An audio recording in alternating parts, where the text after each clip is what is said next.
Hey, it's Nate Carver, your favorite mortgage guy, and today we are talking to Lindsey Meyer, and she is the author of the upcoming book, Forget Everything You Know About Networking. No, Perfect. that's not right. It's re.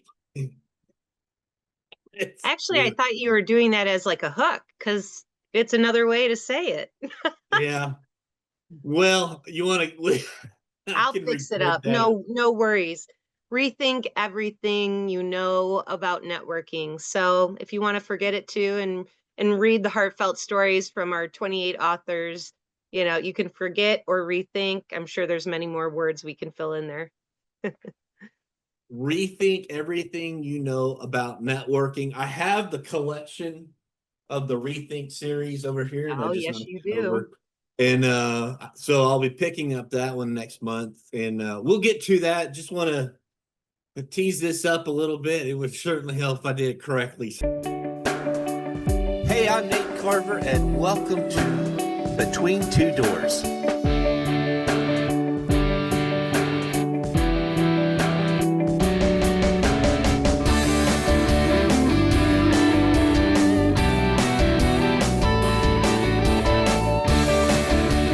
So, Lindsey, tell me a little bit about your background. I understand you're about a fourth generation real estate agent, a real estate agent expert. And so I'd love to hear how you got into it and your arc to where you're at today. Thanks. And thank you so much for having me on your podcast. I love how you represent veterans and our country serving, was it 17 plus years yourself? About 15. 15. Alrighty. Well, close enough. So thank Yeah. you. Well, And as far as the real estate business, I was dropped into the industry through my family. The Springer side, my dad's side got into the industry 1981. And I was able to witness hard work, networking locally, working more in person because back in 81, we didn't have cell phones or pagers, if anyone remembers those, uh, what that means. So I was able to watch the hard work, dedication of my entire family. I have about 6 family members that work at Rate Plug. Worked there for about 15 years and was lucky enough to get in the national title space and beyond. So love the industry. It's definitely been ingrained from a very young age, and many of my friends and colleagues obviously have been made through the 20 plus years I've been in it. So awesome. So you've been all over the US in real I estate. What are some key things you carried away from that you would want other real estate agents to hang on to or sink their teeth into?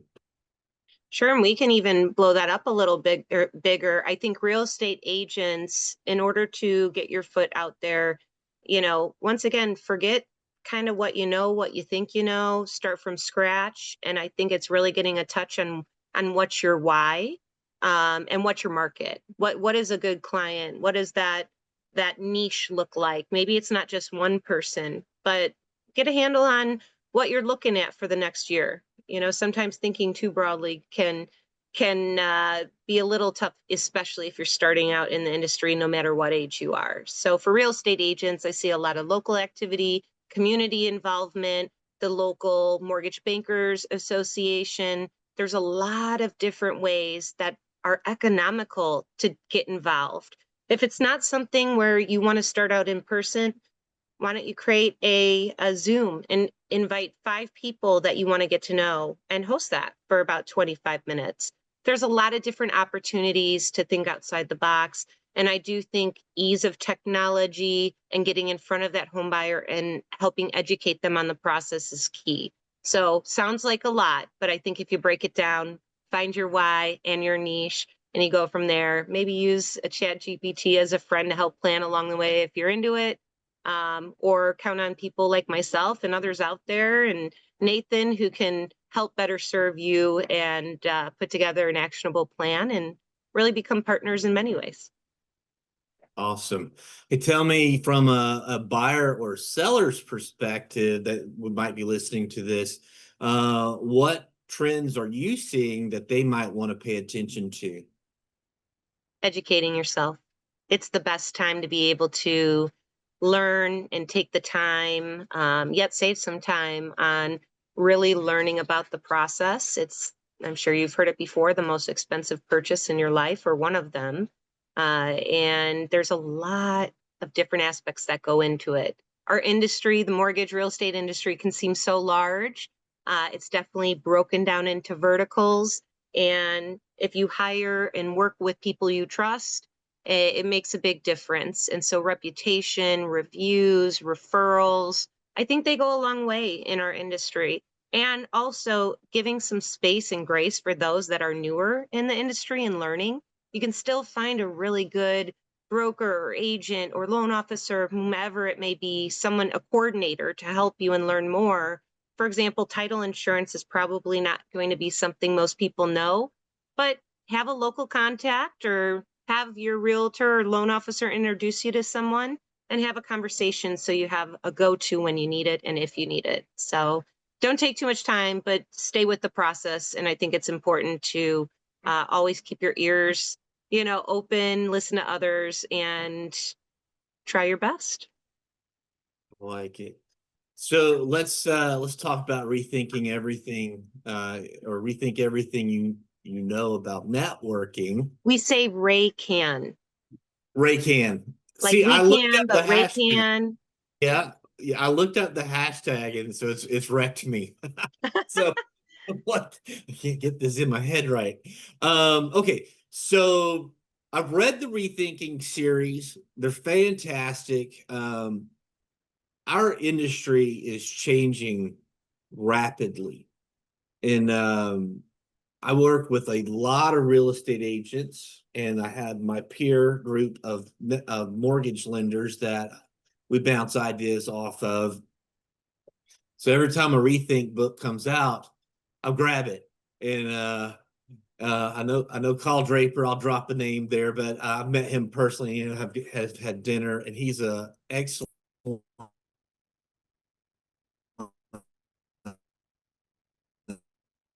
We're getting through some storms, y'all, over in Texas where Nathan's at.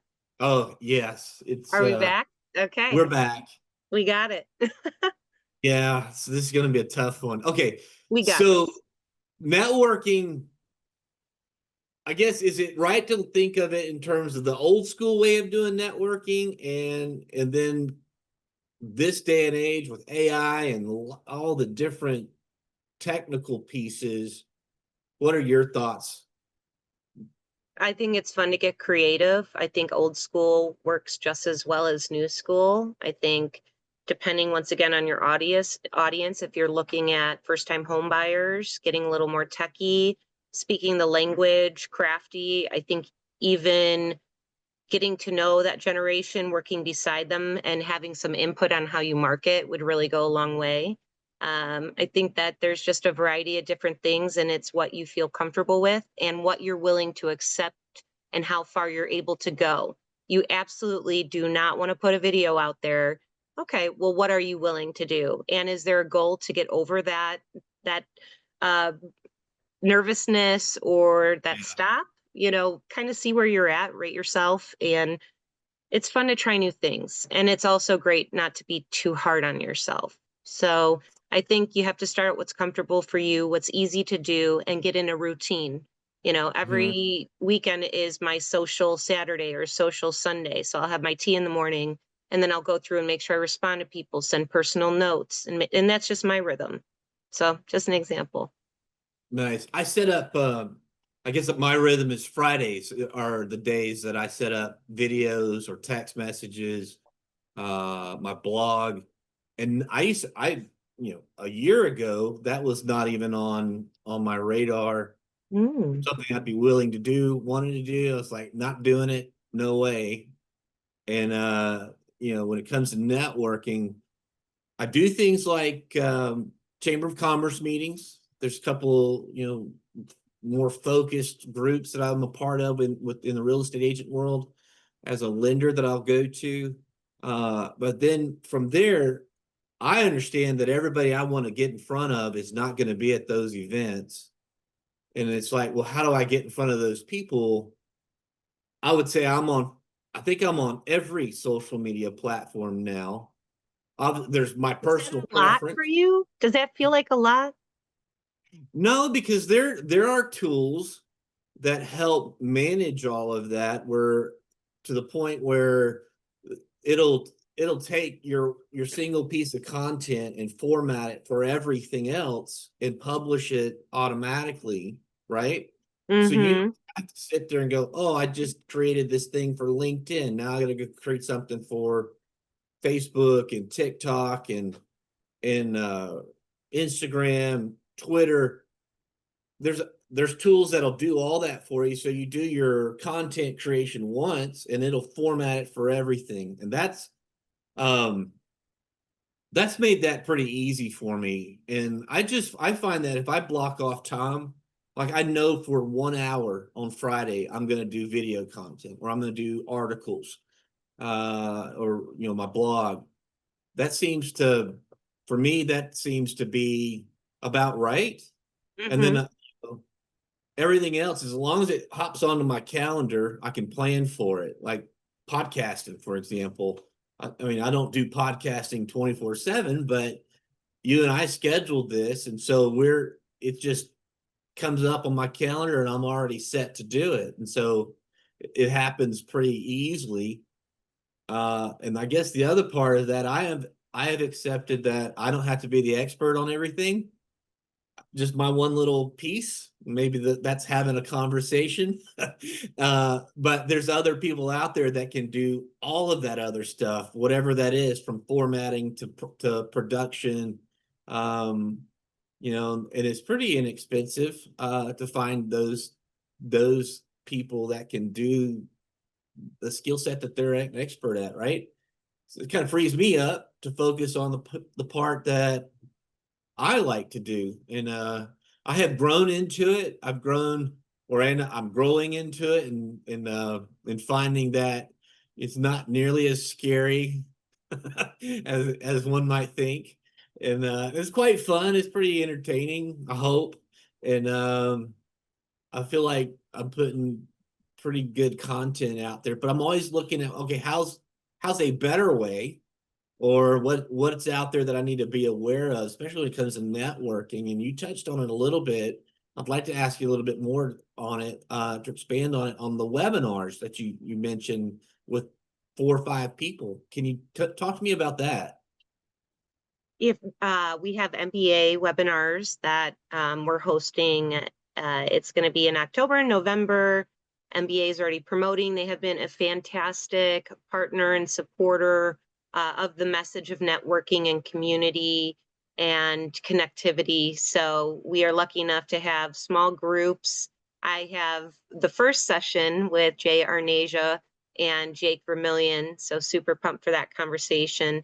And then Liz Short is taking the second half in November. So we have some superstars lined up for that as well. So a lot of opportunity. We're going to be hitting MBA as well. You'll see us at the MBA booth to sign books at one point. We're going to have a breakfast one morning, and we're launching the book on Sunday, the Sunday before MBA. So we're super pumped to get going. And I think for us, we've done a lot of different networking groups. There's elite networking groups locally that we've spoken to. We've spoken now for different state MBAs in New England specifically, and Connecticut. And I say we as far as Liz Short and I, my co-author, Mhm. but we have a ton of opportunities for our authors to spread their own message. The book reads a little bit like a chicken noodle soup for the soul, with some metrics and also differentiations on, hey, are you more data minded? Are you like, I'm just an introvert completely? Do you use organizations to get ahead? So there's a lot of ideas that go back to that question you asked me just a little bit ago. How do I get started? What do you suggest to use? And I really think our authors carry a strong message where you can learn a lot more about that, not just from me. Wow. So I'm curious, what have you seen has been maybe a number one networking mistake that you're seeing agents making currently? I think sometimes we chase our tail. I think it's easy to get overwhelmed and to have a lot to do and not know where to just start and where to just do it.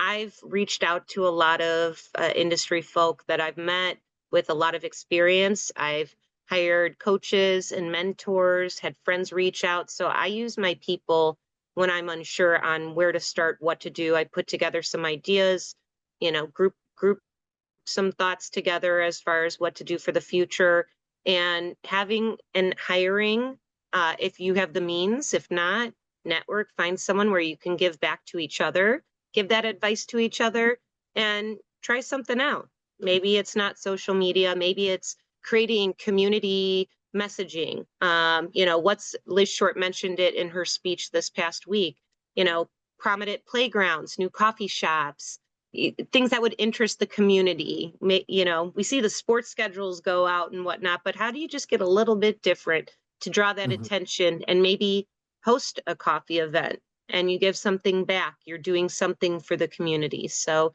there's a lot of options out there, and you just got to work hard to find the right one and get started.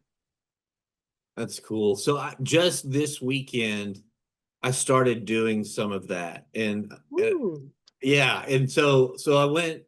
So there's a boot store, Takova's. I love Takova boots. Not Mm-hmm. paid advertising here, but they got a store I went over to, and I bought a pair of boots. But they would, I have two pair now. I wore a pair in there because they have a shoe shining station, right? And so ended up doing a video there talking about what they're doing, and then I just tagged it with, Nate Carver, your favorite mortgage guy. It's got nothing to do with mortgages, but I love that shop. I do. It's you walk in, it smells like leather. They take great care of you. Mm. And then I did the exact same thing with a fishing guide. Took me fishing Saturday, and I had such a wonderful time. And we caught a lot of fish and had a great conversation. So I absolutely promoted his business, and so I guess maybe that's cross pollinating. Uh, Yeah, yeah, exactly. and getting. I'm happy to introduce them to my sphere of influence and circle of friends, and maybe I get out in front of him from doing out in front of his sphere of influence. We'll see. I think that's what happens, but Yeah. um, so that's me rethinking networking rather than Right going, now, you just saw it. We yeah, witnessed it. there you go, it works. And so Right? Oh, we're done. No, I'm I kidding. know we're done. It's not that easy Uh, necessarily, but it can so be. yeah, so tell me, I had this conversation with some of my real estate partners often. Real estate has made more millionaires out of women than any other industry out there. I believe that's still true. Maybe crypto, I don't know, but uh, I'm sticking with real estate. Right. What are you seeing some opportunities for women in the industry for them to be leaders or to become leaders? I think there's a lot of opportunity with everything that's changing. Let's like to pick your brain There on. is. There is. I think, as far as being a woman in the industry, especially for myself, I've gotten out there on a national platform and also locally attending certain groups, and I've connected with people that are interested and motivated to connect with me. I also like connecting with that person in the corner that might be a little more shy and sparking up a conversation because we're all there for the same reason. So I think that, as far as when we network and when we put ourselves out there, and the best way to do so, I think it's just being ourselves, taking a chance, being honest. If you're nervous, you can say, "Hey, I'm nervous. I haven't really networked a lot. Do you go to a Yeah, lot of events around here?" Maybe you get a referral on the next event and have a buddy to be able to go to then. So it's also, for me, it's really hard when you depending on the size, to remember people's names. So I don't want to be rude by ripping out my phone, but I do try to say, "Hey, do you mind if I connect with you on LinkedIn right here? Or can you type mhm, in your name so we're connected?" Because then I can go back and see everyone I connected with over the past 3 days when I was at a particular, event or conference. So I just think that, you just have to put yourself out there. You just got to do it. and the rest will come. And I think for real estate agents in particular, you're working with the community. Find your own passion and find the people like fishing that have a similar passion. Create a group, create friendships if it's there, or just create an outlet for people once a week. So there's a lot out there to do. And I love the fishing example. Yeah, I want to. I've taken several realtors fishing, taken a title company fishing, and it's one of the things I love to do. So I've had some realtors also do beekeeping. I've had some realtors come out and do beekeeping with me. Ooh, I would do that. That's awesome. Well, there you go. You just I've got suits. I've got bee and or antihistamines in case you get stung. And so they got stung a lot. It You was have to do that. I'm going to hold you to it. You have to do something like that. okay. Yeah, I'll do it. awesome. Yeah. So we're almost out of time. Tell me tell me the dates of when the book is released, where people can find it, and if they want to reach you directly, what's the best way to contact you? Fantastic. Well, you can reach me on LinkedIn, Lindsey Meyer, all E's.